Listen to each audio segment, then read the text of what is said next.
Buenas tardes, señoras y señores. Muchas gracias por acudir a estas horas intempestivas a escuchar a mis compañeros y a mí hablarles sobre tres heterodoxos sevillanos, andaluces, pero las tres heterodoxias se producen en Sevilla. De hecho, la producción de heterodoxia fue... ¿Me están haciendo signos de que no se oye bien? ¿Qué pasa? Sí, yo me oigo estupendamente, pero claro...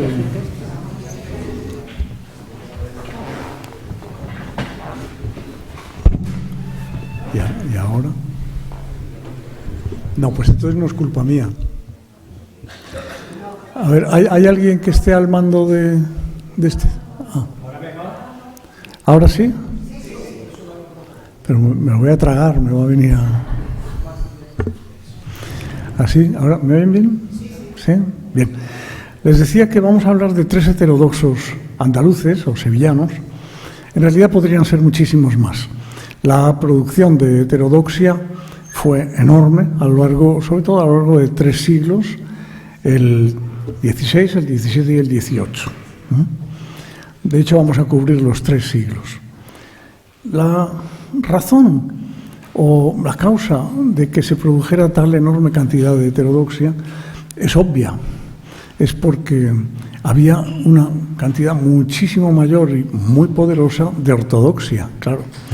Es decir, era un tiempo también y un lugar en donde era difícil ser heterodoxo. Ser heterodoxo significaba vivir una vida sacrificada. Eso por una parte.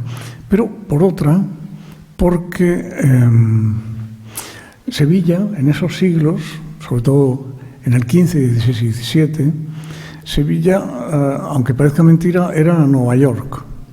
Era la ciudad más grande de Europa, la más poblada, y la que tenía la conexión con el futuro más inmediata. Es decir, las rutas americanas salían todas o de Sevilla o de Cádiz o de la misma zona, una zona muy parecida, ¿no? Por lo tanto, era el lugar en donde estaba todo el mundo que quería participar del mañana, del futuro. De manera que se produjeron cosas extraordinarias. Una de ellas es sobre la que yo voy a hablar. Fue la traducción de la Biblia, la primera traducción de la Biblia al español, traducida directamente del hebreo, que se conoce con el nombre de la Biblia del Oso. La Biblia del Oso se conoce con ese nombre porque la portada lleva un grabado con un oso, efectivamente, que está intentando llegar a un panal. Y hay una gran cantidad de abejas corriendo por allí. No tiene absolutamente nada que ver con el libro. Es decir, todo en la traducción de la Biblia del Oso por Casiodoro Reina, todo es extraordinario. Todo. Para empezar, esa misma portada. Esa portada, seguramente, nadie lo sabe. Les voy a hablar de algo sobre lo que casi nadie sabe nada. Es posible que fuera una maniobra de diversión, de disfraz, para evitar la censura de la Inquisición y para entrar Biblias disimuladas.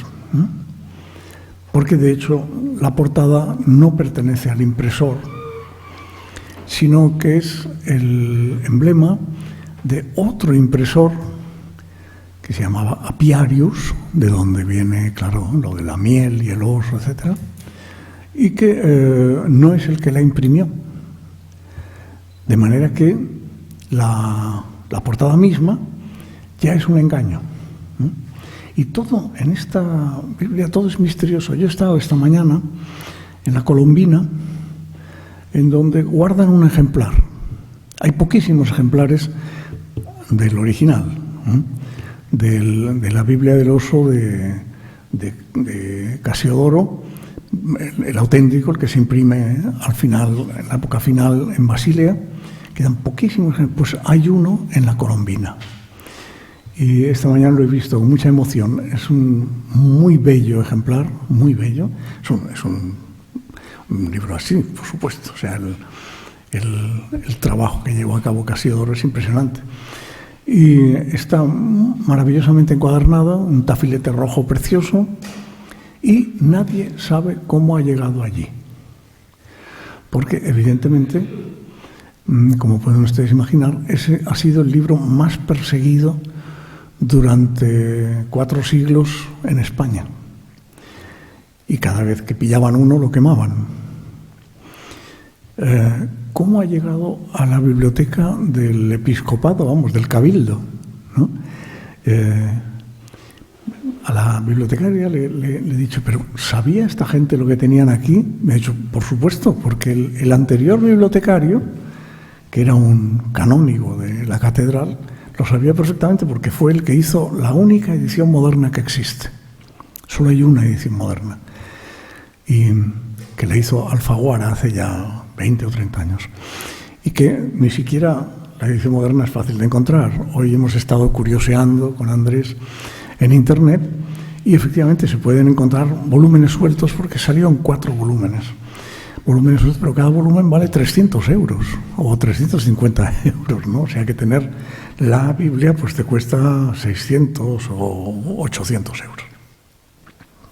Bien, vamos al asunto.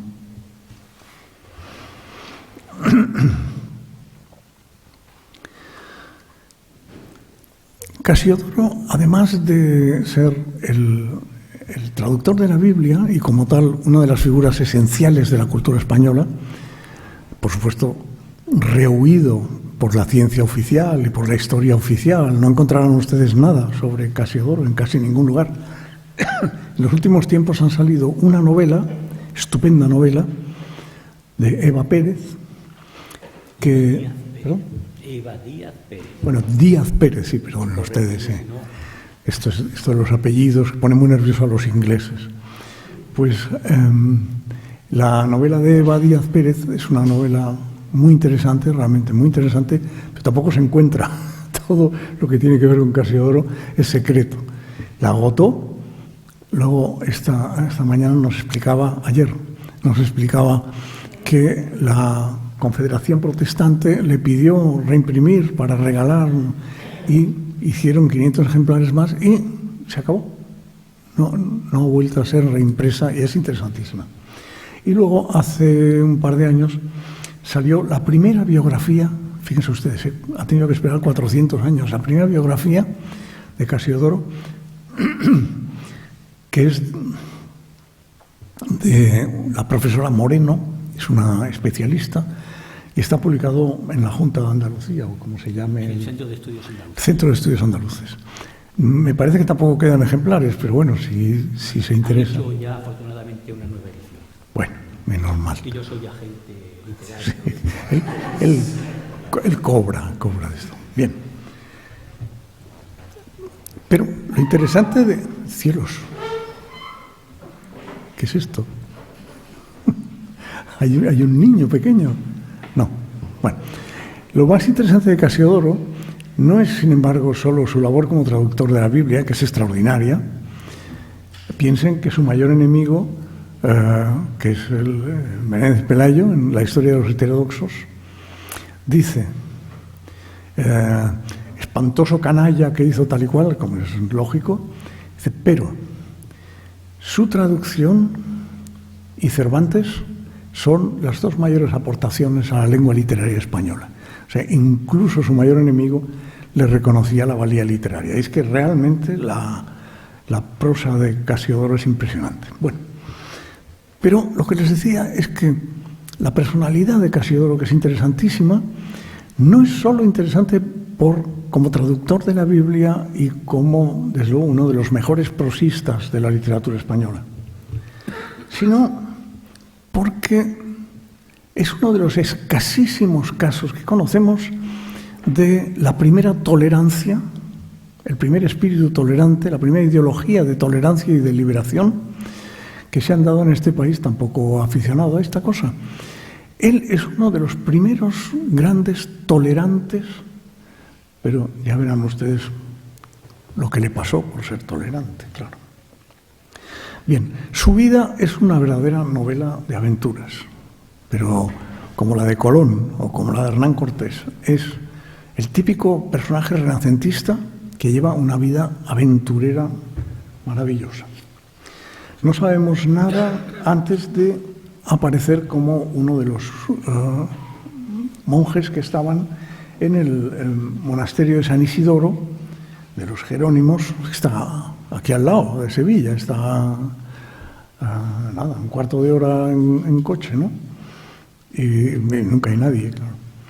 Pues no sabemos nada de cómo fue a dar allí, de dónde viene, cuál es su procedencia. Los poquísimos ensayos que hay son contradictorios. Se supone que era oriundo de Badajoz, pero siempre estuvo en Sevilla, se le conoce siempre en Sevilla. Pero desde luego, cuando ya entra en el cenobio, en los Jerónimos, su ideología está hecha. Su obsesión era traducir los textos testamentarios, ¿no? Y la razón que le movía a ello no era en absoluto teológica, sino, bueno, en cierto modo también, sí, era la defensa de la libertad individual. Es una cuestión curiosa en esta época, ¿no? Nadie, según Reina, se ha de interponer entre el texto sagrado y el lector. La palabra de Dios no puede quedar en manos de unos pocos a quienes se refiere con estas estupendas palabras. 2 puntos. Cito a Reina.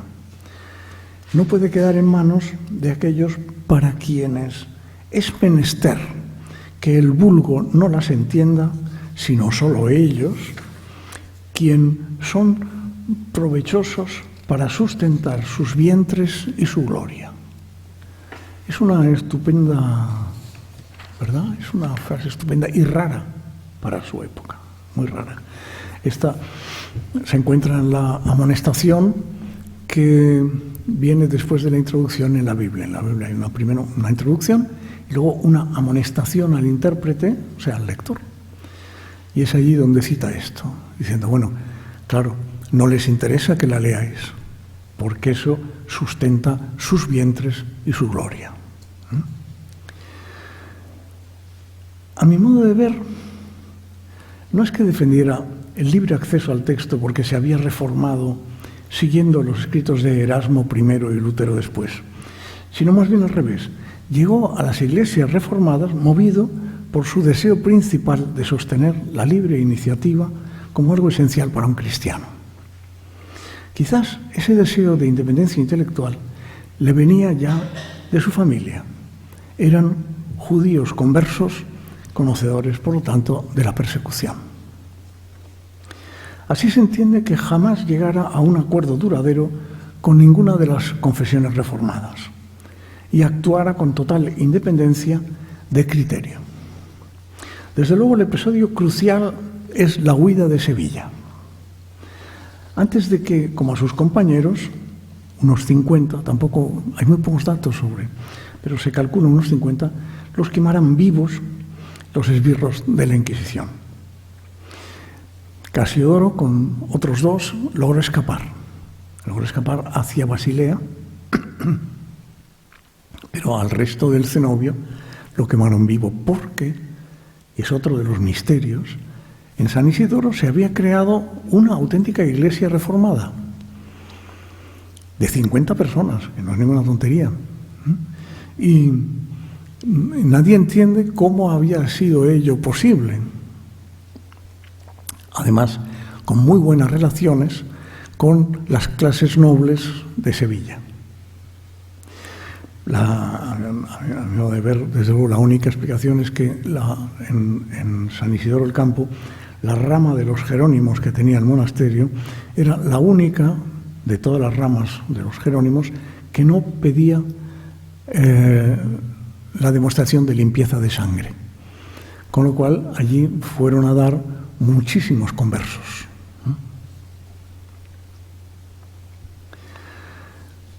Una vez en Ginebra, donde llegó en 1557, duró poco su tranquilidad. los calvinistas se encontró, claro, con que los calvinistas eran tan intolerantes como los católicos y al poco de estar allí se vio perseguido por el propio Calvino. Calvino en persona empezó a perseguirle, justamente porque 4 años atrás habían quemado a Miguel Servet, como todos ustedes saben, por sus ideas. Se suele llamar eso una disputa trinitaria, es decir, una disputa sobre las 3 personas, Padre, Hijo y Espíritu Santo. Tuvo que salir de Ginebra porque le quemaban también allí, ¿no? Reina hace suya la frase de su amigo Sebastián de Castello, un italiano reformado interesantísimo también, que, cito, matar a un hombre para defender una doctrina no es defender una doctrina, es matar a un hombre. En consecuencia, Casiodoro tuvo que huir y se fue a Londres, pensando que allí encontraría refugio, y allí lo encontramos en 1558. Era el año en que subía al trono Isabel I y que, naturalmente, eso abrió las esperanzas de los evangelistas, ¿no? Es preciso tener en cuenta la actividad inaudita que desarrollaron los servicios secretos de Felipe II y las enormes cantidades de dinero que empleó para destruir a los reformados españoles. Yo les recomiendo mucho el libro de Doris Moreno, si salen interesados por el personaje, el que está publicado en el Centro de Estudios Andaluces en 2017. Me parece un libro imprescindible para conocer el ambiente, ¿no? Bien, a las calumnias y sobornos de los espías de la Inquisición se unen la desconfianza y el rechazo que producen los españoles entre las iglesias calvinistas, francesa y flamenca allí refugiadas. Al constatar tanto rechazo, uno comienza a sospechar que ha de haber algo más. Aparte de los detalles dogmáticos en discusión, y a mi entender, la sospecha es que casi todos los españoles reformados que escapaban de la Inquisición eran de origen judío. Solo el antisemitismo de los reformados franceses, flamencos e ingleses explica la unanimidad en el rechazo de la congregación española. En 1563, las acusaciones contra Casiodoro subieron de tono. Los espías de Felipe II organizan un entramado en el que son cómplices los reformados franceses y flamencos. Esto es extraordinario. Y le acusan de sodomía. Piensen ustedes que la sodomía en Inglaterra estaba penada con la pena de muerte. Adulterio, es un poco contradictorio, y servetismo, es decir, de ser antitrinitario. El obispo de Londres, que era una persona sensata, Thomas Grindal, rechazó las acusaciones, pero los calvinistas franceses y flamencos las utilizaron contra Casiodoro de una manera pública y muy bien financiada, lo que hace sospechar el asunto. Ello provoca una nueva huida de Casiodoro, esta vez a Amberes, pero la persecución calvinista le obliga a ir de un lado a otro. También en Amberes llegarán las acusaciones, etc. De manera que, para no alargarme, porque me gustaría que hablaran mis colegas, Casiodoro pasa de Londres a Montargis, Frankfurt, Heidelberg, Estrasburgo y Basilea, de momento. Luego hubo más movimientos, ¿no? Pero estos son los fundamentales. Fíjense ustedes, en aquella época. Es decir, estamos hablando cuando viajar era peligroso, caro, difícil y además Casiodoro tenía que huir muchas veces en la época en la que no se viajaba, en invierno o en época... Bien. Pues he aquí el misterio. Siempre se va de las ciudades expulsado por los luteranos, por los espías españoles, por los calvinistas o por los anglicanos. Algo no cuadra, ¿verdad? Algo no cuadra. Lo asombroso del caso es que a Casiodoro lo único que le movía era la traducción de la Biblia. Es realmente una obsesión.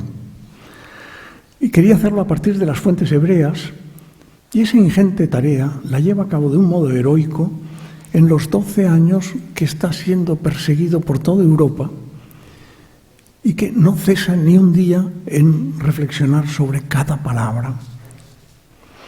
Fue durante los 3 años que vivió casi en paz en Estrasburgo cuando pudo dar fin al texto y entregarlo en una imprenta de Heidelberg. Esto es en 1567, pero aún faltarían 2 años más de dificultades para que en verdad se imprimiera. Pero por lo menos sabemos que en Estrasburgo tuvo 2 años de tranquilidad y terminó la traducción. Es un milagro que, por fin, en los 2 años que luego pudo vivir sin persecución en Basilea, de 1567 a 1569, apareciera la que conocemos como Biblia del Oso y fue tras pasar más de un mes en cama a punto de morir, una gravísima enfermedad que por poco lo mata. O sea, eso realmente es un milagro. ¿Cómo pudo este hombre, con la vida que llevaba, dedicarse a la traducción del hebreo del Antiguo Testamento en esas circunstancias hasta concluir? Me hubiera gustado traer un ejemplar, pero es que no hay. No se puede ver. En Basilea, ciudad que solo perseguía a los anabaptistas, encontró por fin una protección merecida. La de un personaje poco conocido y de enorme importancia, el banquero Marcus Pérez. Es, naturalmente, otro converso de origen portugués, cabeza de una red económica muy mal estudiada, no hay documentos, una red económica que cubría toda Europa. Este singular Rothschild de la época tenía a sus hermanos pues como los Rothschild, exactamente igual, o sea, uno en España, otro en Italia, otro en Heidelberg, otro en...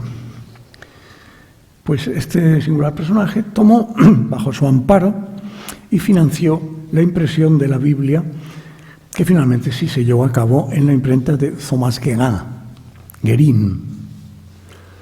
Durante años se supuso que el impresor había sido Samuel Wiener, que, como saben ustedes, se latinizaban los apellidos, y el apellido Wiener, que es de las abejas, se le conocía como Apiarius.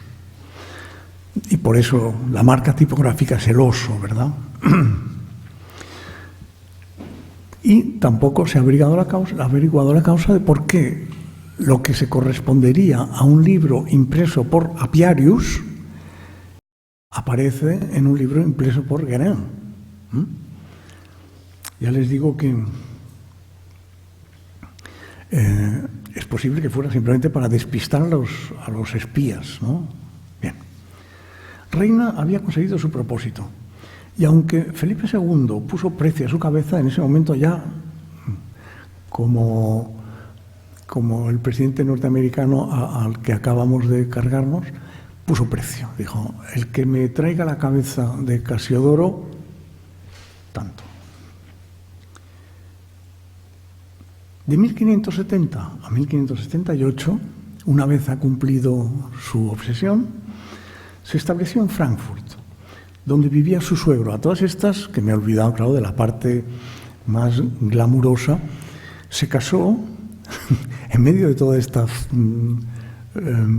fiesta, se casó con una muchacha, hija de un comerciante en sedas, hombre de cierta importancia, que había comenzado trabajando en Amberes y se había trasladado a Frankfurt en el momento en que Amberes cayó en posesión de los españoles, de nuestras picas. Y esta muchacha, su suegro más que ella, claro, era uno de los grandes comerciantes en sedas de la famosa ruta de la seda. Entonces, él comenzó a trabajar con su suegro para ganarse la vida, claro, porque hasta ahora, como pueden ustedes imaginar. Bien. Y se unió simplemente para poder predicar y, o sea, cumplir con su destino religioso, ¿no? Se unió a la Iglesia calvinista francesa a pesar del rechazo de los calvinistas ginebrinos. Le dieron la ciudadanía, es decir, pudo por fin trabajar de pastor y tener una pequeña iglesia porque le fue concedida la ciudadanía. Sin embargo, no habían acabado las persecuciones, porque entonces Casiodoro se empeñó en volver a Londres para que se juzgaran públicamente las calumnias de Felipe II, de la Inquisición, de los calvinistas, que le habían hecho huir precipitadamente 15 años antes. Quería limpiar su nombre. Y así fue como en 1578 se presentó ante una comisión real, presidida de nuevo por Grindal, por el obispo que le había ayudado, que ahora era arzobispo en Canterbury. Naturalmente fue declarado inocente de todos los cargos. No obstante, el dogmatismo de los calvinistas era inagotable. La sentencia no fue aceptada ni por los reformados franceses y flamencos, ni por los propios anglicanos. Estaba escrito que no iba a poder escapar de los intolerantes. Por paradoja, cuando los luteranos de Frankfurt le ofrecieron ser pastor de la congregación valona, aceptó tras firmar una fórmula de concordia en la que condenaba todos los errores heréticos de católicos, anabaptistas, zuinglianos, schwenkelfendianos y hasta 11 sectas calvinistas. Eran momentos muy movidos. Al tiempo que se adhería a todas las confesiones luteranas. Es decir, se nota que es una labor de enjuague, ¿verdad? Simplemente para que le concedan vivir en paz, estar tranquilo, tener familia y poder hacer de pastor, porque él es un hombre, es un creyente, firme creyente, y poder utilizar su texto bíblico, ¿no? Entonces, se presta a todos los acuerdos, le da igual. Por cierto, que en estas fechas tenía ya 5 hijos, con lo cual que añadir. No, es un personaje. Bien, la facilidad vertiginosa con la que Reina pasaba del calvinismo al luteranismo o del anglicanismo al servetismo no era efecto de la indiferencia, no era en absoluto una persona indiferente a la que le da igual todo, no. Era efecto de algo que en aquel momento no tenía el menor predicamento, la tolerancia. No aceptaba Reina, tenemos documentación de Reina en cartas, se conservan bastantes cartas, son muy interesantes. No aceptaba Reina las disputas teológicas si eran dogmáticas. No consentía la división de los cristianos por motivos sectarios. Era un caso rarísimo de liberal en ese siglo de fanáticos. A mi entender, solo su origen converso, como el de tantos otros de sus compañeros, explica su odio al fanatismo. Pero hora es ya de que hablemos de la Biblia del Oso como obra literaria.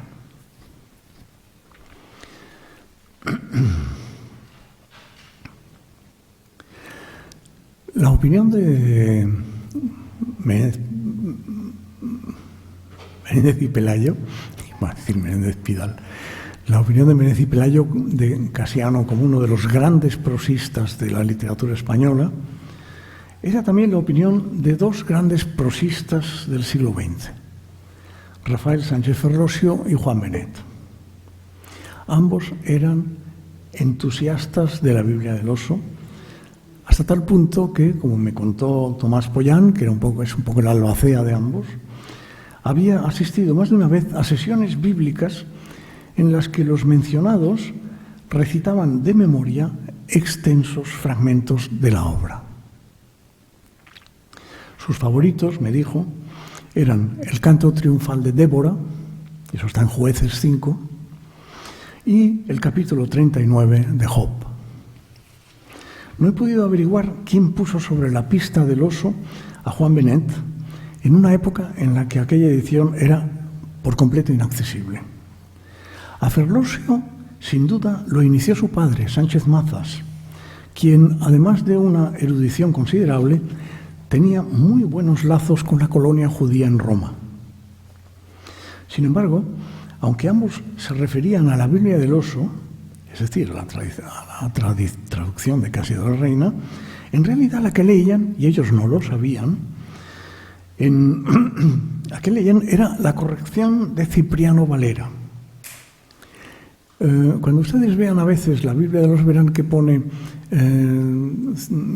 Casiodoro de Reina con Cipriano Valera y Cipriano Valera. Bueno, es otra de estas mistificaciones. Cipriano Valera era, desde luego, compañero de Casiodoro en San Isidoro y luego le acompañó en parte del periplo, pero se convirtió muy pronto en un calvinista profundamente dogmático en Ginebra y lo que hizo fue traicionar a Casiodoro. La Biblia de Casiodoro está ordenada según los libros católicos. Supongo que era otra manera de despistar a los espías y a los inquisidores. Cipriano lo que hizo es reordenar la Biblia según el orden protestante. Ya saben ustedes que es distinto el orden protestante del católico y además hay libros que los protestantes no incluyen y que en cambio Casiodoro había incluido y Cipriano eliminó.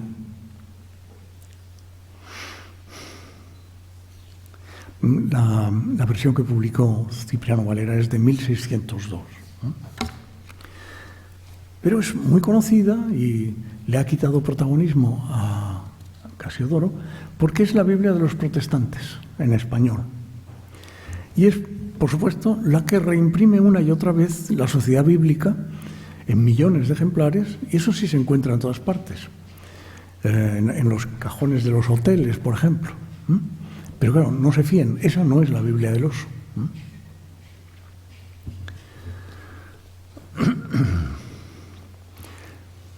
Algunos de ustedes conocerán a George Borrow, el inglés que es otro personaje fascinante, cuyo libro ese sobre España tradujo Azaña, maravillosa traducción a Azaña, y que hizo un recorrido por toda la península vendiendo Biblias y jugándose la vida.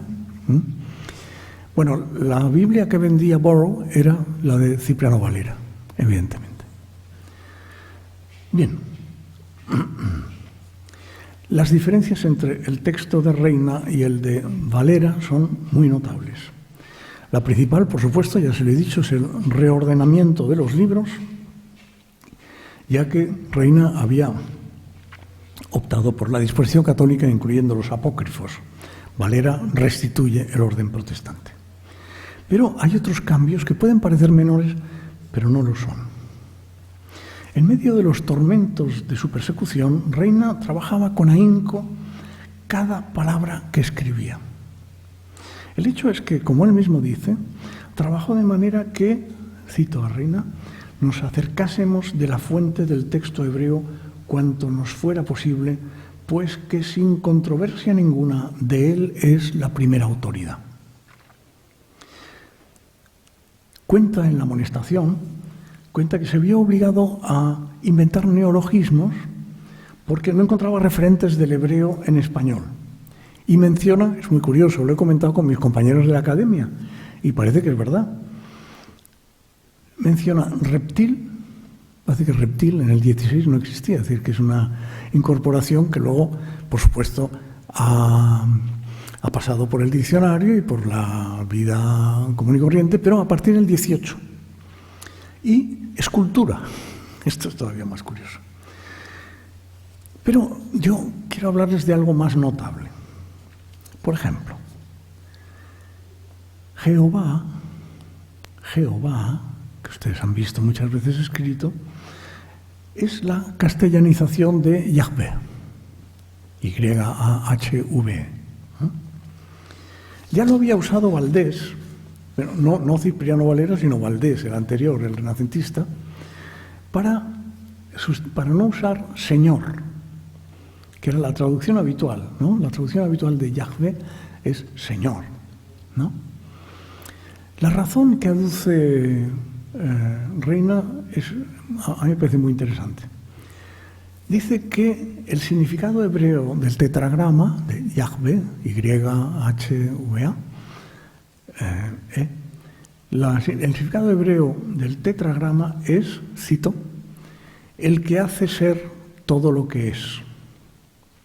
Y, como dice Reina, hay que respetar el nombre que se dio a sí mismo. O bien, la traducción de un término esencial para la religión judía, que es beriz, th, beriz, que traduce por concierto,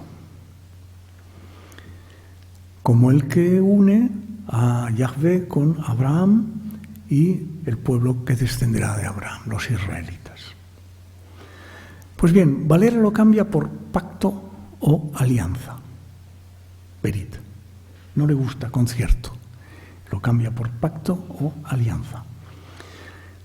La justificación de concierto es de mucha hondura y es una pena que en las ediciones protestantes de Valera desaparezca la amonestación de Casiodoro en donde explica estas cosas, ¿no? Por supuesto, en las ediciones protestantes habituales está eliminada la amonestación. Bien, pues Ferlosio usa siempre pacto en su extensa e interesantísima exposición sobre las relaciones de Yahvé y el pueblo de Israel. El fragmento más extenso lo encontrarán ustedes en ese libro que se llama God and Gun, Dios y Pistola, God and Gun, en el libro octavo, en la página 241. De modo que, sin duda, Ferlosio y Benet, claro, utilizaban la versión de Valera, porque es la única que utiliza esta palabra, pacto. Por ejemplo, en la Biblia de Ferrara, que es la Biblia sefardí, es la Biblia de los judíos españoles, se traduce por firmamento. No, lo digo mal, firmamiento. Lo que indica, claro, la cultura comercial de los sefarditas, ¿no? Pero, por ejemplo, en la King James utilizan covenant, que es un legalismo contractual también. Ferlosio escribe muy extensamente sobre esta antropomorfización de Yahvé que parece poder contratar con los israelitas. En cambio, el término concierto y concertar pone en relación armónica dos entidades separadas por un abismo ontológico sin referencia alguna al mundo legal. El concierto entre Yahvé y el pueblo de Israel es completamente distinto de un pacto. Elimina la atmósfera de legalidad, que yo creo que es errónea, ¿no? Y a mi entender, el hallazgo de la palabra concierto, que nadie nunca más ha utilizado, claro, me parece genial. Hay muchos más casos en los que la elección de un vocablo es en verdad admirable. Les pongo el último ejemplo. El segundo versículo del Génesis presenta la tierra antes de la creación como, versión de Reina, desadornada y vacía. Desadornada y vacía. Esto fue inmediatamente corregido por Valera por desordenada y vacía. Y desde luego ha prevalecido en las Biblias protestantes. Pero desadornar es, según el diccionario de la Real Academia, quitar el adorno o compostura. Y ese es el sentido más próximo al sorprendente enunciado hebreo. El enunciado hebreo es tohu va bohu, cuyos equivalentes españoles serían barullo, bullicio, ajetreo. Que por cierto se ha conservado tal cual en el francés moderno. En los franceses, ahora, cuando hay una cosa embarullada y sin orden y concierto y sin ninguna compostura, dicen ça c'est un tohu bohu, que no es otra cosa, por supuesto, que el término hebreo que ha pasado al francés moderno. Bien. Sin embargo, evidentemente, en la Biblia francesa, por ejemplo, la de Jerusalén, no utilizan ese concepto, sino que ponen vague et vide, es decir, en el sentido valeriano.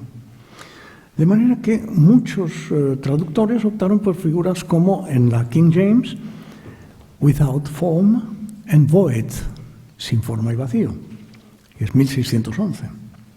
O inorganizada e invisible, akastakenatos, aoratos, que esto es de la Septante, de la 70, ¿cómo la llaman aquí? La Septante, la Septuagésima. Bueno. O vana y vacía, en la Biblia de Ferrara. Se entiende que desordenada, de Valera, era una buena posibilidad, pero eso supondría que los elementos del futuro orden ya estaban dados y habían perdido su orden, lo cual es imposible, es decir, es completamente contradictorio con el texto bíblico, ¿no? En tanto que desadornada efectivamente indica la ausencia de un principio de compostura. No hay un incipit, no lo hay. A mi entender, Reina llevaba razón. Que a pesar de sus sufrimientos dedicara Reina durante 12 años tanto esfuerzo a un texto literario, nos permite decir que, si bien la relevancia religiosa de la Biblia del Oso es mucha, más aún, o no menor, lo es su grandeza literaria. Y que una de las desdichas de nuestra cultura ha sido que no se pudiera leer hasta 1987. Hasta 1987 no se pudo leer. Es el año en que Alfaguara reeditó la edición con dirección de Juan Guillén Torralba, que era justamente el de la Colombina. Edición que sigue siendo la única y que no es fácil de encontrar. Para los que tengan curiosidad, insisto en el libro de Moreno y la novela de Eva Sáenz Pérez. Muchas gracias.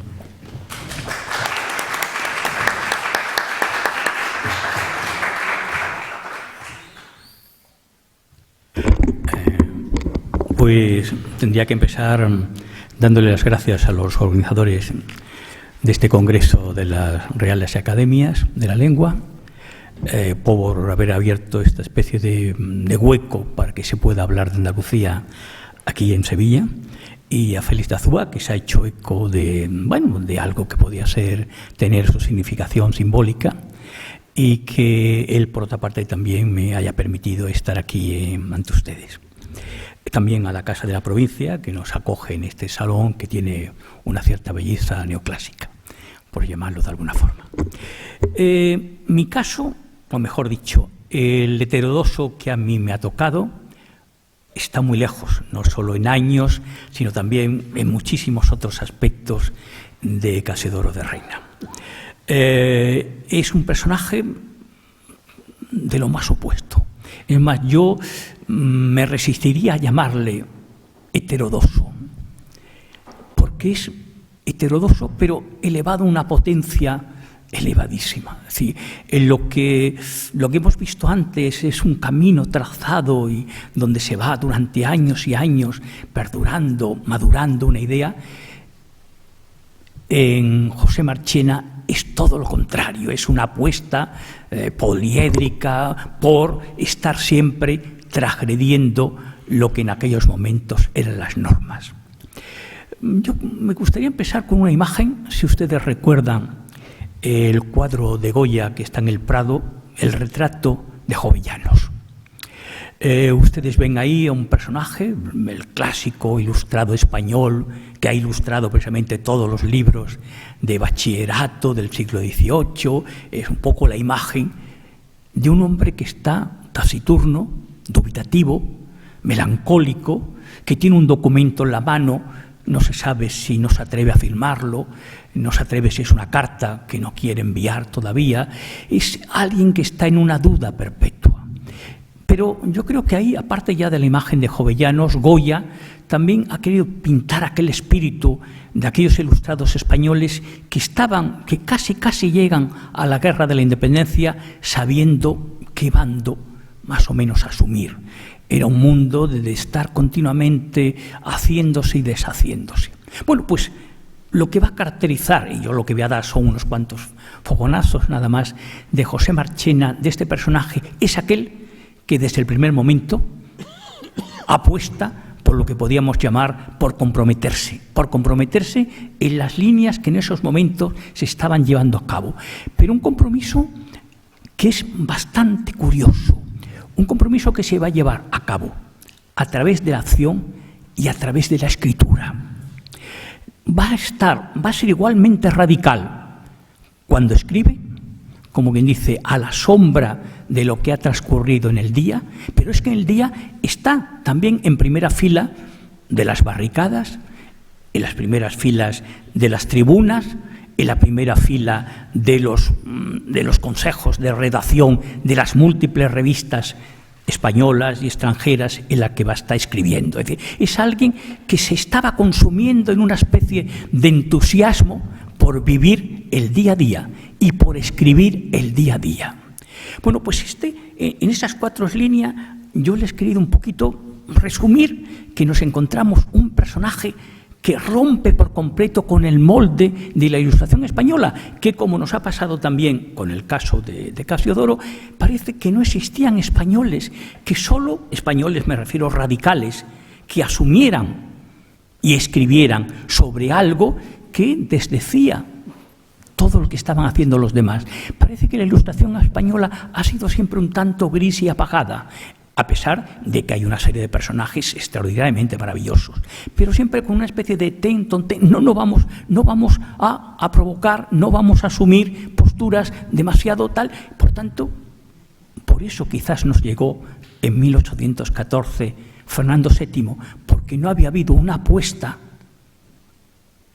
porque las cosas realmente cambiaran en España. Bueno, pues este personaje de Marchena nos puede servir para que podamos desdecirnos de esa imagen un tanto gris. Y José Marchena, no sé si habrá estado tan olvidado como Casiodoro, Reina, pero de todas formas ha sido alguien que realmente en un determinado momento, y ahora vamos a hablar de eso, se le destruye de la forma más triste. Y luego, una vez que se la ha destruido, se olvida y solo la figura paradójica, una vez más, de Menéndez Pelayo se hace eco de su obra. Y gracias a eso hemos tenido las reediciones, difíciles reediciones de alguna de sus obras, y luego pues se ha mantenido una especie de interregno silencioso hasta que empiezan a salir algunos escritos, sobre todo de Francia, algunos escritos sobre Marchena de hispanistas franceses, y luego pues ya hace unos años el profesor José Francisco Fuentes ha sacado una biografía intelectual de él, y luego en el grupo de estudio del siglo XVIII de Cádiz pues ya ha habido varios congresos, y el personaje se nos va haciendo más próximo, que como ustedes comprenderán, a mí me parece que está cargado de entusiasmo y de posibilidades para comprender todo aquel periodo de España. Entonces yo les decía, les había anunciado ya, de que precisamente hay una forma de empezar a destruirlo, y que van a participar muchos de sus contemporáneos. Marchena es un hombre feísimo. Marchena es un hombre desaliñado. Marchena es un hombre, bueno, Madame Estel, porque él no solo, ahora les contaré algunos rasgos de su biografía, no solo va a estar en el primer plano de la Revolución Francesa, sino también visita los salones. También lleva una vida que podríamos llamar, bueno, una vida del intelectual, que le gusta pues un poco los placeres, un tanto hedonista. Bueno, pues Madame Estel dice que es una falta de ortografía de la naturaleza. Chateaubriand, que es un aborto. Y luego los españoles van recogiendo esa misma... Este hombre pues no está parado, no está nunca en el mismo sitio, está cambiando. Es decir, fíjense qué cosas, que el cambiar de actitudes políticas en aquellos momentos lo ven un error en alguien que precisamente lo que tenía es la suficiente suspicacia para pasarse de los jacobinos a los girondinos, cuando realmente lo estaba pidiendo una cierta racionalidad. Bueno, pues es alguien que realmente va a ir de un lado para otro, va a escribir en los periódicos más diversos y tal, porque él tiene una idea también como Casiodoro, pero esa idea la tiene y la quiere en cada momento proyectar donde cree que es necesaria. Bueno, pues este personaje, para dar algunos datos sobre él, nace en Utrera, 1768, y va a morir en Madrid en el 1921, es en el 1821, en el trienio liberal. Y mientras tanto, ¿qué ha hecho? Bueno, pues por descontado que no es abate, en ningún momento no toma nunca las órdenes religiosas mayores, ni es diácono, ni nada. Es una forma también, como les decía antes, de irlo caricaturizando. Entonces él nace en una familia relativamente acomodada de Utrera, el padre es abogado y tal. Inmediatamente también se le han querido buscar que había unas raíces judeo-conversas. Marchena, el nombre parecía que podía tal, pero eso realmente no se ha podido nunca aclarar, ni siquiera especificar un poco. Bueno, pues ese joven se marcha a Salamanca a estudiar y, si me van a permitir, a los 19 años saca una primera revista, que como las revistas aquellas de finales, ilustradas, de finales del 18, tiene un solo escritor. Él tiene la ambición de ser un continuador del Censor. Tiene 19 años. Y si no les importa, le voy a leer un texto. Es el primer número de la revista El Observador. Va a tener 6 números. Al 6º número, la Inquisición, como es lógico, la prohíbe. Dice así. Es un poquito larga, pero creo que para muchos de nosotros todavía estaríamos dispuestos a suscribir esto. A Dios gracias, tengo lo bastante para mantenerme sin necesitar la ayuda de ningún poderoso. Esto, junto con mi orgullo natural, ha hecho que en toda mi vida se me haya visto en antesala de ningún magnate hambreando su protección. Aunque soy muy amigo de leer las obras que agarro desde el principio hasta el fin, paso siempre en blanco las dedicatorias, especialmente si estas empiezan con ilustrísimo, excelentísimo, etcétera, etcétera. No soy eclesiástico, ni togado, ni militar, ni casado tampoco, ni tengo ningún empleo por rey ni roque, de manera que no puedo tener predilección a una clase de hombres, sino en tanto que es más útil a la sociedad que los demás. Mi modo de pensar es tan extravagante que, viendo que muchos hombres adoptan una opinión, comienzo al instante a desconfiar de ella. Prefiero la Enreida de la Araucana y el Misantrope de Molière a todos los autos sacramentales de Calderón y a todas las comedias de Lope. Pero háblenme de sensaciones, de placer, de dolor, del modo de abstraer, del modo analítico, que soy capaz de estarme con la boca abierta las horas perdidas. Y más si se me habla según el sistema de dos messieurs, amigos míos, Monsieur Locke y Monsieur Condillac, de quienes muchos de mis lectores tendrán largas noticias. Con tales principios, ¿qué progresos podré haber hecho en las ciencias morales? Naturalmente es melancólico y fácil de alterarse.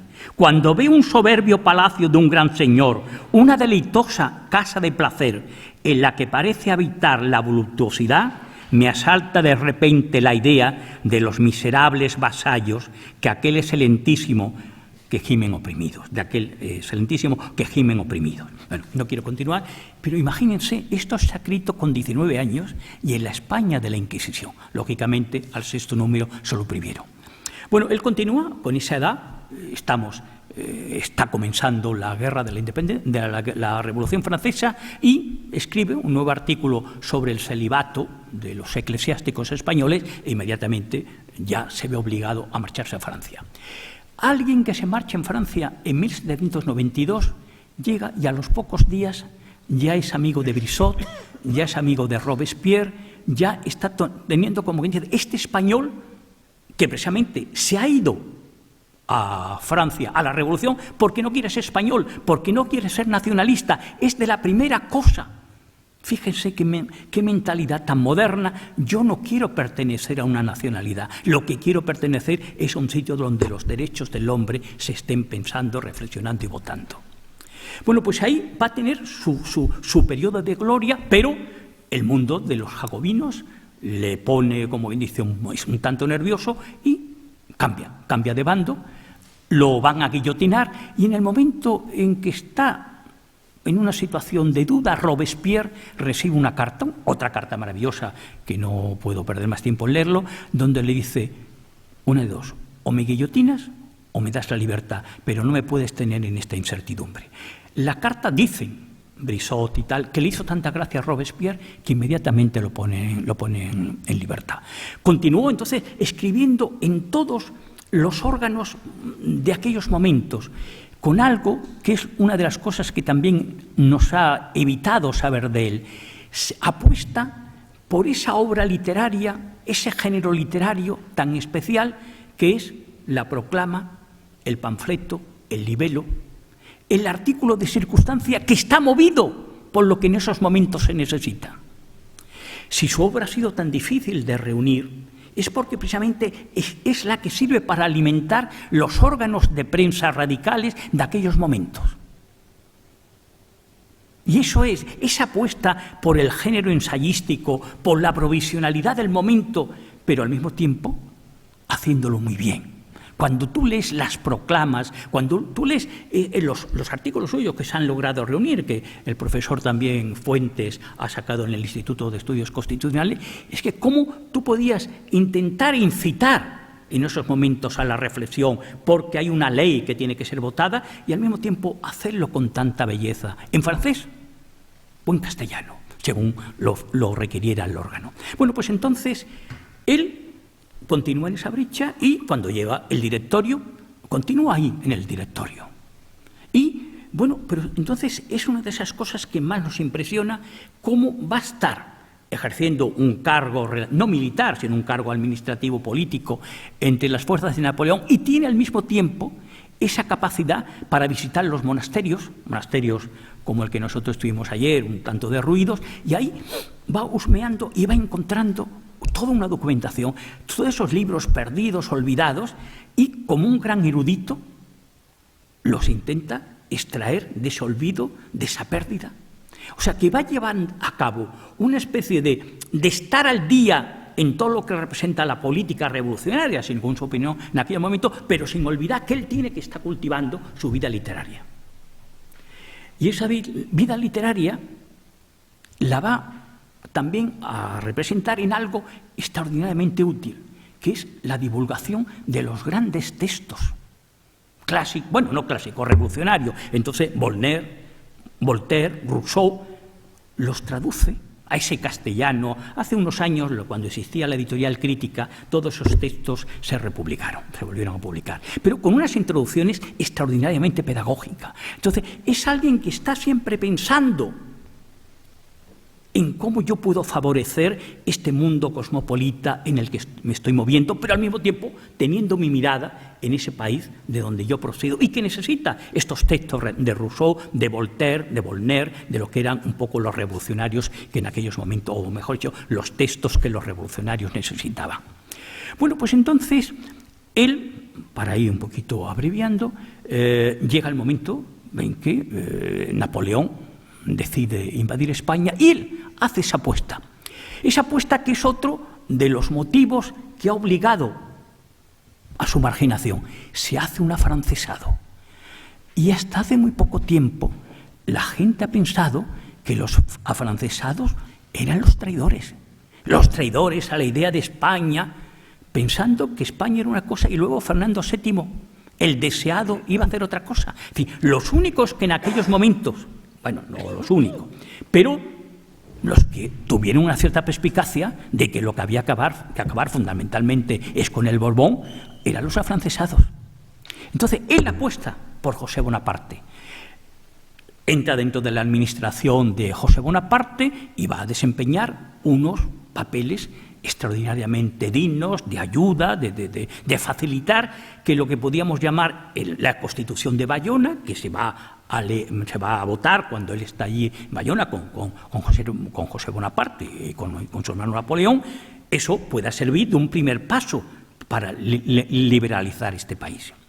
Pero luego, además, llega un momento en que esto es muy poco conocido, en que él va a incitar a José Bonaparte para que haga un pacto con los liberales de Cádiz de 1812. E inicia lo que se ha llamado, lo hicimos ahí en Cádiz, una exposición con todo ese material, el viaje andaluz de José Bonaparte, que en parte es el propio José Marchena el que lo había, como quien dice, intuido.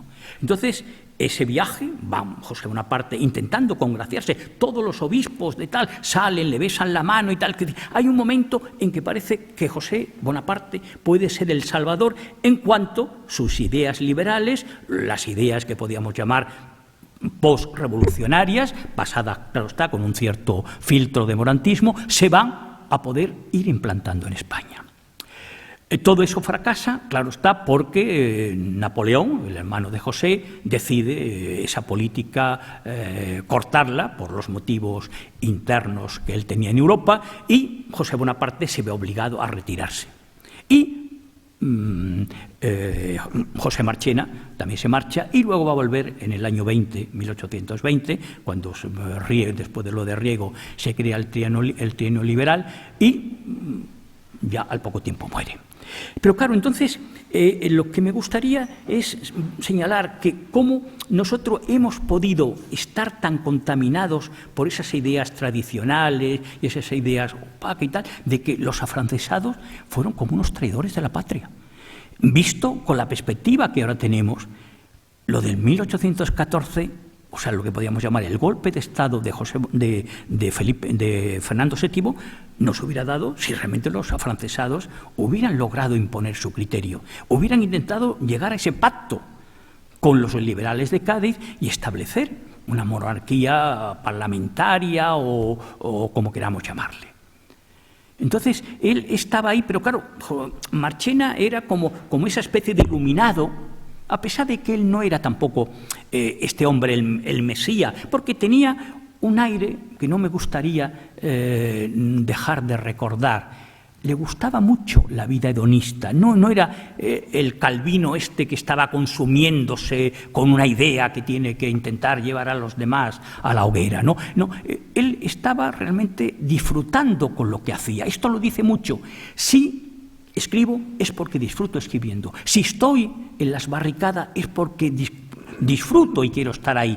Quiero estar ahí en el sitio, él lo dice con otras palabras, hay que estar en el sitio donde en esos momentos se está haciendo la historia.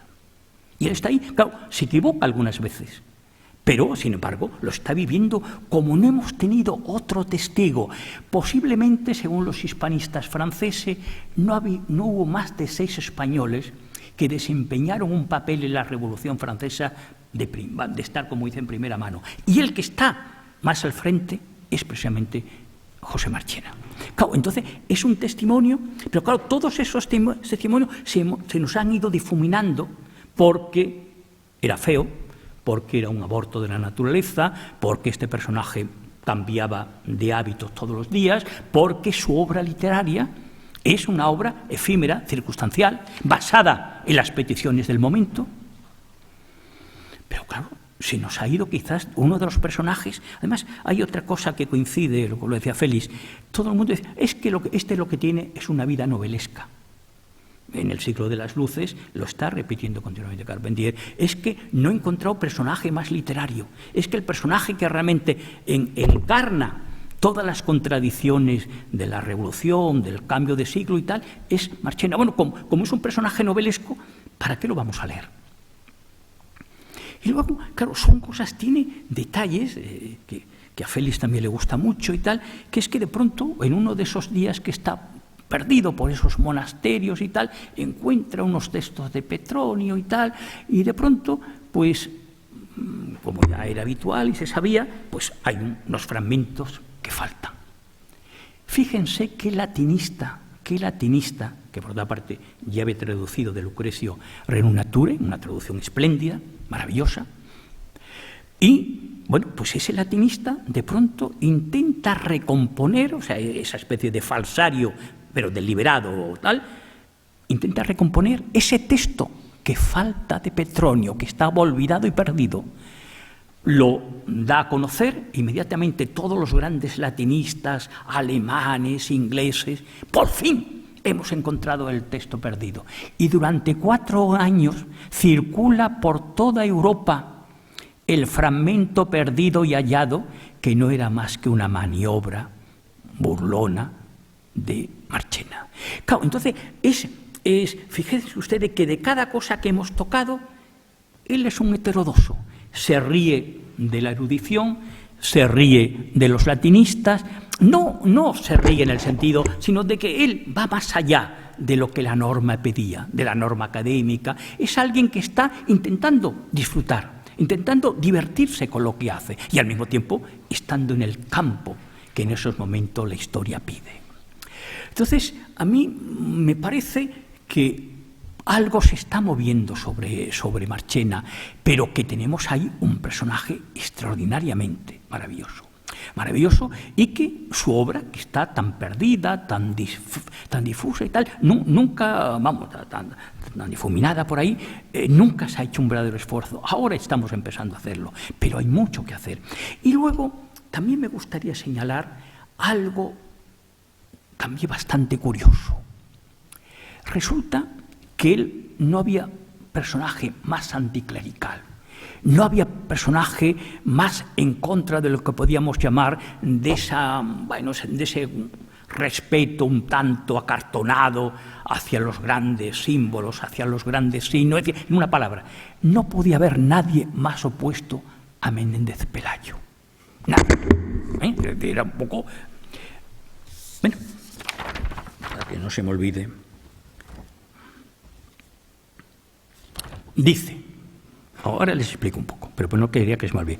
Como propagador de la sofistería del siglo XVIII en España, como representante, ese es un texto de Menéndez Pelayo, como representante de las tendencias políticas y antirreligiosas de aquella edad en su mayor grado de exaltación, como único heredero en medio de la monotonía ceremoniosa del siglo XVIII, Jovellanos, lo que es decía antes, del espíritu temerario, indisciplinado y de aventura que lanzó a los españoles de otras edades a la conquista del mundo intelectual y a la del mundo físico, como ejemplo lastimoso de talentos mal logrados y de condiciones geniales potentísimas, aunque el viento de la época las hizo eficaces para el mal, merece el abate Marchena que su biografía se escriba con la posible claridad y distinción.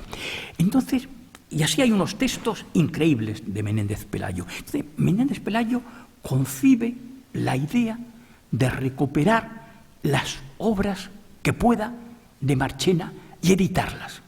De acuerdo con un noble de Utrera, de su pueblo, deciden que eso hay que editarlo. Y fíjense,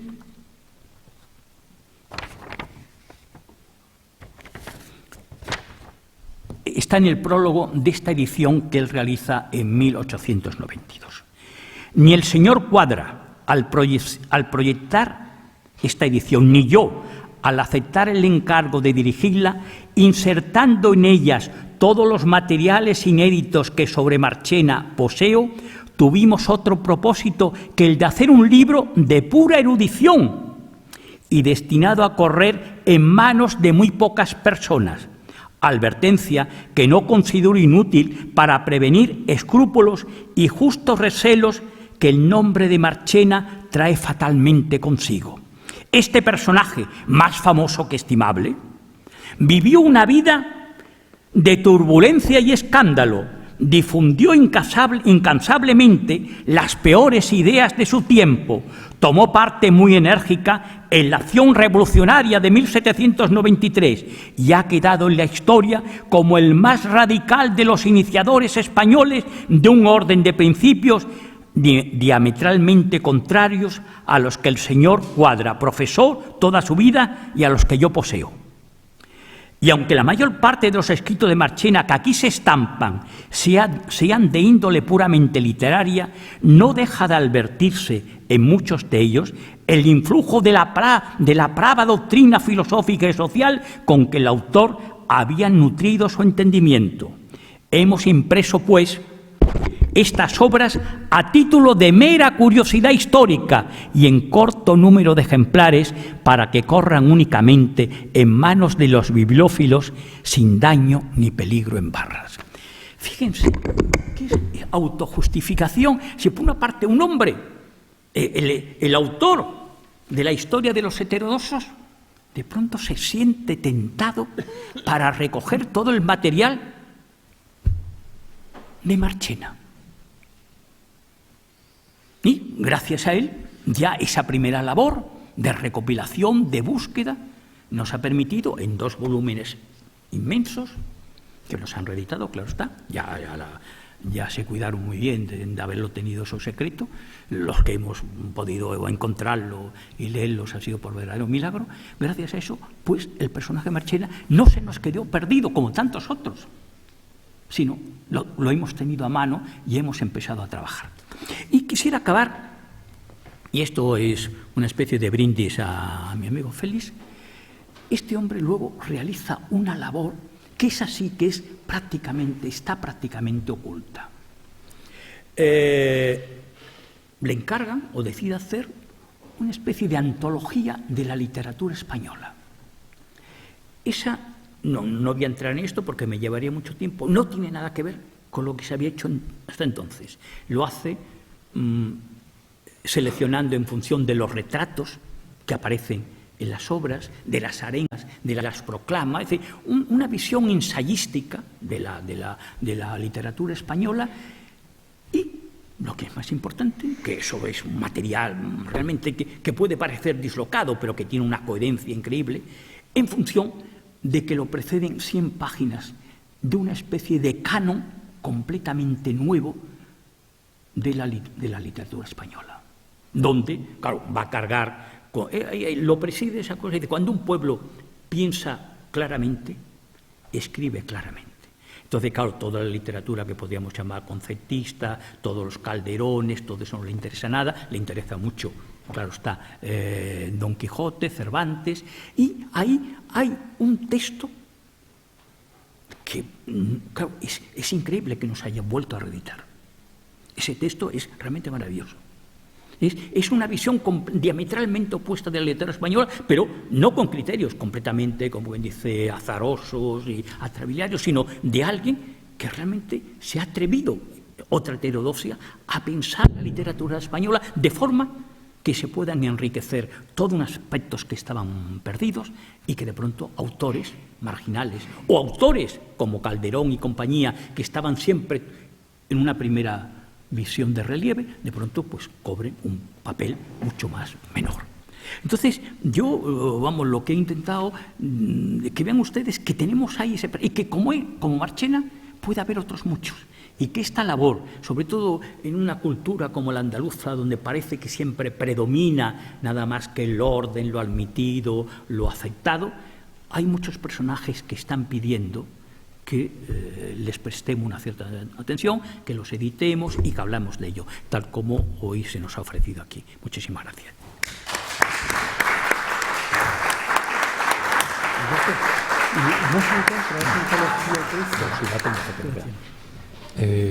Muchísimas gracias. Además te la pensaba. Perdón. Bueno, muchísimas gracias. También quiero agradecer fundamentalmente a Félix la invitación para hablar aquí, a Félix y a Alberto, que también me han ayudado. Bueno, yo estas cuartillas que quería leerles, no voy a poder leerles porque se ha hecho tardísimo. Tengo 5 minutos, ¿no? No. 7 minutos. Media hora. Bueno. Bueno, yo quería empezar de una manera realmente, a mí me parece bastante heterodoxa, que es diciéndoles la verdad. Yo no había leído una sola línea de Blanco White hasta hace 3 semanas. Se lo conté a Félix. Félix es un hombre tolerante y me dijo, adelante. Había 3 razones, además, para aceptar la invitación, y es que a Félix, como también sabe Alberto, no se le puede decir no a nada. Y también pensé, la segunda razón, bueno, esto es media hora y media hora pasa volando, y también pensaba que había llegado la hora de leer a Blanco White. Hace 30 y tantos años, un realizador de televisión española me propuso hacer una serie de televisión justamente con los heterodoxos españoles de Menéndez Pelayo. El primer libro que leí, obviamente, es el de Menéndez Pelayo, y el primer autor al que me dediqué y hice el guión fue justamente Marchena. Uno de esos 100 ejemplares a los que tú has aludido se conserva en la Biblioteca Nacional, en la sección de raros, porque es un libro muy, muy bien editado, por cierto, y estuve trabajando ahí como 6 meses haciendo ese guión, que fue el guión piloto. El siguiente guión que tenía que hacer era Blanco White. Y como nos echaron atrás el proyecto, no salió nada de él. El guión de Marchena, leí todas esas cosas que tú dices de las obras de Marchena, en efecto es un castellano espléndido. Félix también se ha referido a la admiración que siente Menéndez Pelayo por Casiodoro, pero es que Menéndez Pelayo realmente por todos sus heterodoxos siente un gran amor, en tanto que o literatos o escritores o sus figuras más o menos, así como condena toda la parte doctrinal o toda la parte política. El biógrafo de Blanco White dice justamente que Menéndez Pelayo tiene una relación con sus heterodoxos como de hijos pródigos, o sea, al fin y al cabo hijos, pero pródigos, que él los quiere traer, en cierto modo, a la casa de la lengua o a la casa de la cultura española. Es decir, es una manera de reivindicarles. Blanco White, hay 2 razones. Yo leí exactamente las páginas de Menéndez Pelayo. Con Menéndez Pelayo se producía una especie de malentendido en la que los que éramos más jóvenes caíamos casi todos, pero también caían los mayores. Es decir, que se producía un malentendido como con ciertos críticos, taurinos o literarios o de cine, que justamente nos indican el camino que hay que hacer a contrario. Es decir, si ellos recomiendan una película, ya sabemos que no tenemos que ir. Si leemos una gran crítica de un crítico, sabemos que no tenemos que leer ese libro. Y con Menéndez Pelayo se produjo un malentendido en sentido contrario también. Si Menéndez Pelayo lo combate, seguramente es un gran escritor. Bueno, eso no se cumple, por lo menos en este autor del que yo les voy a hacer una lectura, creo que bastante poco heterodoxa, bastante heterodoxa, pero respetuosa con él. Les resumo un poco la vida para que se la ubiquen. Blanco White es un sevillano, nace en 1775, nieto de un emigrado irlandés que tiene que huir de Irlanda, la familia, porque hay una persecución religiosa contra los católicos. Se instalan en Sevilla, se dedican al comercio, como muchos otros emigrados ingleses e irlandeses, y Blanco White, nuestro escritor, que en ese momento es Blanco Crespo, es un hombre que está abocado al comercio, detesta el comercio, y la única manera que él ve posible para esquivar el escritorio y la contabilidad es hacerse cura, no había seminarios todavía, pero entrar en el estudio de alguien que le prepare para el sacerdocio.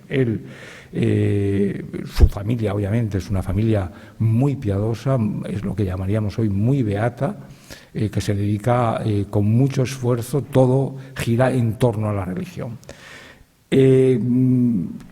Se hace sacerdote y si no hubiéramos sabido nada más de Blanco White sería un cura más, solo que van a producirse una serie de asuntos o de historias personales que le hacen emigrar. Y entonces la mayor parte de las informaciones que tenemos de Blanco White son a través del propio Blanco White. Es decir, que deberíamos ponerlas como mínimo en cuarentena. Es decir, nos creemos lo que ha pasado con Blanco White porque él nos lo cuenta. Nos lo cuenta en 2 libros fundamentales, son unas cartas de España o desde España, según quien lo traduzca, y su autobiografía.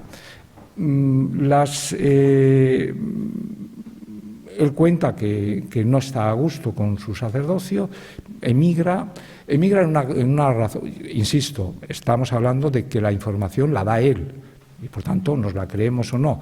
También hay que decir que, al contrario de los otros dos heterodoxos de los que se ha hablado hoy aquí, Blanco White es un escritor que no es un escritor español, es un escritor inglés, que escribe en inglés para ingleses. Y además no es un heterodoxo, es un heterodoxo para Menéndez Pelayo, pero para todos los ingleses para los que se publica es un escritor absolutamente ortodoxo. Es más, casi podríamos decir que es un escritor servil, les cuenta aquello que quieren oír los ingleses. Por tanto, yo me voy a referir a un escritor que no es español, no sé cómo escribe, las obras suyas no se han reeditado en inglés, sí se han editado en español y reeditado en español, por tanto es un escritor raro en Inglaterra para los ingleses, es decir, que son quizás los que tendrían que haberle reeditado, mucho más que los españoles, porque, insisto, no es un escritor español, es un escritor inglés, que escribe en inglés y para ingleses, y de una manera muy ortodoxa. Por tanto, hay un malentendido también con el propio Blanco White. Blanco White se va porque no está cómodo con la sotana, no está cómodo con la familia, y cuando llega, justamente, emigra muy pronto. Hay un periodo pequeño de interregno, ¿no?, que él trata de salir de Sevilla como puede porque está muy angustiado y muy agobiado por la sotana, pasa unos meses de vida licenciosa en Cádiz, y cínica, según cuenta él, insisto, las fuentes de información son siempre las suyas, las que él cuenta, que a mí me parecen casi todas sospechosas las de él. Es verdad, es un personaje que, bueno, ¿por qué he aceptado hablar de Blanco White? Yo creo que es importante también. Es decir, yo soy una persona que he leído mucho, tengo 66 años, creo que tengo un buen criterio para leer y que me encuentro sin prejuicios para leer a estas alturas. Me da igual si alguien es de una manera o de otra, y por tanto que aplico generalmente la filosofía de la sospecha, todo lo que me cuentan a todo lo que quieren que me crea. Entonces, es verdad que la proximidad de todo esto que he leído, estos 3 libros que he leído de Blanco White, 2 ensayos sobre él y una gran biografía sobre él, en estas 3 semanas no he hecho otra cosa, y he encontrado que es un personaje que no es simpático, y que creo que es un hombre profundamente mentiroso. Y además es un hombre que no incita a vivir, que tiene encima una losa que se podría haber sacudido y hubiera, digamos, tal vez... Pero en fin, no me voy a adelantar. ¿Por qué lo he hecho? Lo he hecho porque justamente, porque me he dedicado estos 20 y tantos días solo a Blanco White. Porque me intriga más que el propio Blanco White a estas alturas lo que se produce en la cultura española y supongo que en la europea con los lugares comunes, cómo se van manejando los lugares comunes y cómo se asientan en la opinión. En estos días que estamos en elecciones, todo el mundo estamos oyendo que España es el segundo lugar donde hay más desaparecidos después de Camboya, hasta que alguien dice, oiga, que es que eso es mentira, que eso es una fake news, o sea, que eso no es verdad. Cuando se está diciendo en los años 70, que es cuando se empieza a reeditar y a editar en castellano Blanco White es un gran escritor, es el escritor que está sometido, es un gran heterodoxo, toda la intelectualidad, básicamente de izquierdas, acepta esto como una verdad inamovible. 40 años después, yo mismo, cuando acepto hacer la biografía de los heterodoxos o la serie de televisión, me creo aquello, o me lo creo a medias, aquello que escribe Goytisolo, que es el primero, digamos, después de Vicente Llorens, que reivindican el personaje, justamente para quitarle la razón a alguien que representa la carcundia española que es Menéndez Pelayo. Es decir, siempre España dividida digamos, en 2 bloques, pues, un poco como la guerra civil, escritores buenos, escritores malos, o como Don Pío Baroja con el libro famoso de novelistas buenos, novelistas malos. Entonces, Encuentro que cuando Blanco White, que es verdad, tiene unas grandes turbulencias espirituales, viene a Madrid donde se libera, estamos hablando del año 1807, una fecha crucial, conoce los episodios del 2 de mayo, a diferencia de Marchena, que se hace afrancesado y que además es la opción más ilustrada de ese momento, es decir, que además sobre la ambigüedad de los españoles respecto al movimiento populista del 2 de mayo es increíble, es decir, porque está representado en el 2 de mayo patriótico prácticamente lo peor o lo más retrógrado de la nación, y en cambio la parte más liberal, más iluminada, más ilustrada de la nación española está con los afrancesados, gentes como Goya, que están nadando entre dos aguas porque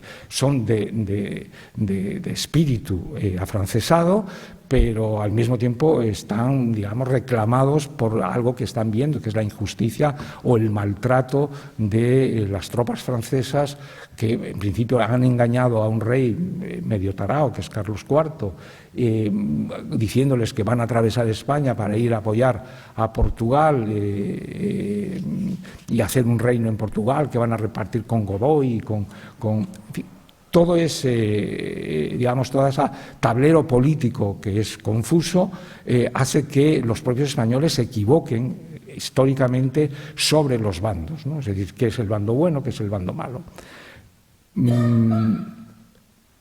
¿Se equivoca Blanco White cuando decide ser patriota? Pues no lo sabemos. Lo que sí sabemos es que cuando él habla de sí mismo en su vida muestra igual repugnancia por los afrancesados que por los patriotas sevillanos. Él hace un periódico que también disiente de los patriotas liberales que están en Cádiz. Eso hace que precipite su salida de España en el 1810, y cuando llega a Inglaterra lo primero que le preguntan los ingleses es que no entienden cómo una persona que en principio es antiabsolutista ha emigrado a Inglaterra justamente en el momento en que España está dando a luz la primera constitución liberal. Entonces dicen, no se entiende cómo tú no te quedas en España para hacer la política de los liberales. El problema que tiene, obviamente, es un problema de religión, es un problema con el catolicismo. Es verdad que él ha visto durante la época que él es cura, incluso con unos ciertos cargos, que pesan varias cosas. Él no se enfrenta nunca con su familia, no se enfrenta nunca con la jerarquía, no se enfrenta jamás con nada que le pueda perturbar. Y es verdad que luego cuando escribe su biografía, escribe sus cartas, los ataques contra la jerarquía, contra la religión, contra el fanatismo, que es cierto, todo eso es cierto, contrastan con su propia actitud, que es lo que él ha hecho mientras está aquí. De hecho, cuando le preguntan los ingleses, bueno, ¿y por qué usted, en fin, todo esto es así, por qué no deja el ejercicio del sacerdocio? Y dice, no, es que yo correría peligro de muerte por la Inquisición, me quemarían vivo. Claro, esto es lo que más le gusta oír a un inglés de un español, que le cuente el terror y la España negra. Y entonces eso es mentira. En el año 12 la Inquisición se elimina, se abole. Es verdad que inmediatamente Fernando VII la reimplanta otra vez, pero muy atenuada. O sea, ya no hay autos de fe, ya no hay gentes en las cárceles, como hace creer este hombre, trayendo a la memoria los autos de fe de Felipe II, de Felipe IV, de la Plaza Mayor, de las hogueras, etc. Por tanto, él está dando a los ingleses en ese momento, por un lado, religiosamente, lo que los ingleses quieren oír respecto de los papistas, y políticamente lo que les está diciendo es que voy además a hacer la política que quieren, el Foreign Office que yo haga respecto de las colonias españolas que se estaban independizando, y además lo vamos a pagar. Y Blanco White cobra una pensión de 250 libras por decir aquello que los ingleses quieren oír. Por tanto, no solamente es un ortodoxo, sino que es un hombre de lo que diríamos hoy que cobra del fondo de reptiles. ¿Sabes? Poco ortodoxo. No obstante, en en sus cartas, bueno, como ya he acabado todo el tiempo, me parece, en sus cartas Menéndez Pelayo es sensible a algunos de los pasajes descriptivos. Dice, si las cartas de Doblado, Doblado es el seudónimo que utiliza Blanco White, por el de Blanco White, Doblado, dice, se toman en el concepto de pintura de costumbres españolas y sobre todo las andaluzas del siglo XVIII. Dice, no hay elogio digno de ellas, si se toma solo esto. Para el historiador tal documento es de oro. Con Goya y don Ramón de la Cruz completa Blanco el archivo en que pueden buscarse la historia moral de aquella infeliz centuria. Pero es aún mayor la importancia de las Letters from Spain y nunca antes de Fernán Caballero han sido pintadas las costumbres andaluzas con tanta frescura y tanto color, con tal mezcla de ingenuidad popular y de delicadeza histórica. Yo creo que Menéndez Pelayo también exagera en esto para poder justificarse lo sombrío de los ataques. Es decir, él mismo exagera un poco esto para decir yo soy ecuánime y además esto me permitirá ser mucho más sangriento en el ataque, ¿no?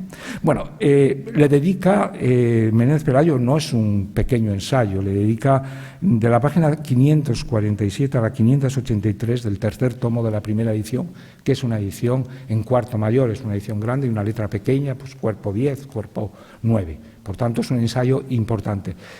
Yo he visto en el ensayo de Menéndez Pelayo que lo que más le preocupa son las cuestiones teológicas, doctrinales y clericales. A mí estas personalmente, como no me interesan nada, esas páginas me las he saltado. Es decir, porque donde me he centrado básicamente no es en la parte doctrinal, que seguramente tiene mucha importancia, o en la historia de la religión o del clero de ese momento, sino en las literarias. Bueno, el primero que reivindica a Blanco White es un historiador muy ecuánime que tiene páginas bastante sensatas, que es Vicente Llorens, que es el que estudia los liberales y románticos del siglo XIX, y él hace la primera edición. Tú hablabas de 1980 para la edición de la Biblia del Oso. La primera edición en castellano es de 1971. Es decir, no se podía leer en castellano, no se había traducido.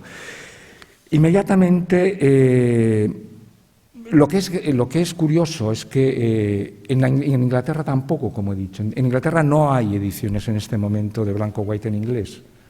No las hay desde 1823, que se publica, o 25, la reedición de las cartas. Y el que lo reivindica a continuación de Llorens es Goytisolo, Juan Goytisolo. Claro, Juan Goytisolo, que es un año después, hace un extensísimo prólogo que se hubiera podido titular Yo y Blanco White, y él lo reconoce al final de su prólogo diciendo, bueno, me he pasado 100 páginas hablando de Blanco White, en realidad he estado hablando de mí mismo. ¿Y cuál es el problema que él ve? Él encuentra diciendo, bueno, Blanco White es un hombre que está sepultado por la carcundia de Menéndez Pelayo y de la carcundia de la derecha, porque la historia de la cultura y la historia de la literatura ha sido siempre hecha por la derecha. Bueno, eso lo dice Goytisolo en un momento en que es exactamente todo lo contrario. La cultura española de la posguerra la ha hecho básicamente la izquierda. El prestigio lo han hecho en la izquierda y en las universidades más prestigiosas, incluido el propio Juan Goytisolo, que es un hombre que en ese momento tiene un predicamento enorme, como no tiene ninguno de los escritores de derechas que se han quedado en España. Es decir, con eso volveríamos a lo de los escritores que ganaron la guerra pero perdieron los manuales de literatura, y los que, creyendo que perdían la guerra, el caso de Goytisolo no, porque ni siquiera la hizo, pero que se consideraban víctimas de todo el franquismo.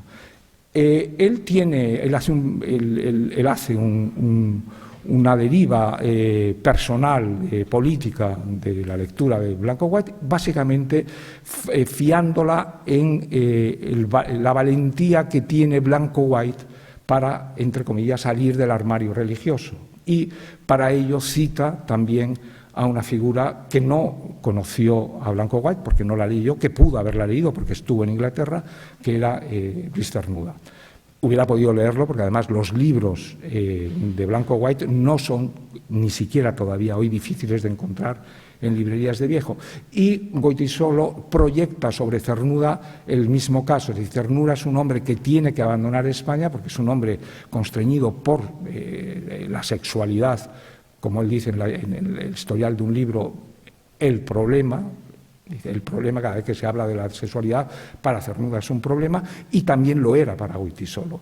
Y encuentra que ellos tres, Cernuda, Goytisolo y Blanco White, han tenido el mismo problema con la conciencia y con el medio, y por tanto culpan en el caso de Goytisolo, culpan de ese problema que él tiene justamente al medio, en su caso, al medio franquista.